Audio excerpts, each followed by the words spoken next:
নমস্কার সুধী দর্শক মণ্ডলী। আমি শিলিগুড়ি থেকে বীণাপাণি শিল্পী। আমি আর আমার স্বামী কাঞ্চন শ্যামা পুজো দেখতে বেরিয়েছি। আমরা পিটিএম মানে পানি ট্যাঙ্কি মোড় শ্যামা পুজো প্যান্ডেলের দিকে এগিয়ে চলেছি। অপূর্ব সুন্দর এখানে আলোকসজ্জা, অপূর্ব সুন্দর মণ্ডপ। জুবিন গার্গ মহাশয়কে এখানে শ্রদ্ধাঞ্জলি নিবেদন করা হয়েছে। পানি ট্যাঙ্কি মোড় যুবকবৃন্দের এই সুন্দর শ্যামা পুজো আলোকসজ্জার জন্য পুরস্কৃত হয়েছেন ওনারা, সেরা আলোকসজ্জা।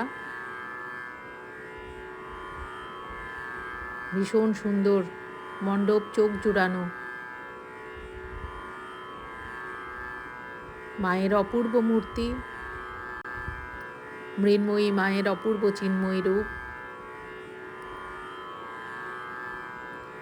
বিভিন্ন জায়গায় দাঁড়িয়ে আমরা বেশ কিছু ছবি তুলেছি। সব স্মৃতি হয়ে থাক। আজ এ পর্যন্তই। সকলে খুব ভালো থাকুন, সুস্থ থাকুন বন্ধুরা।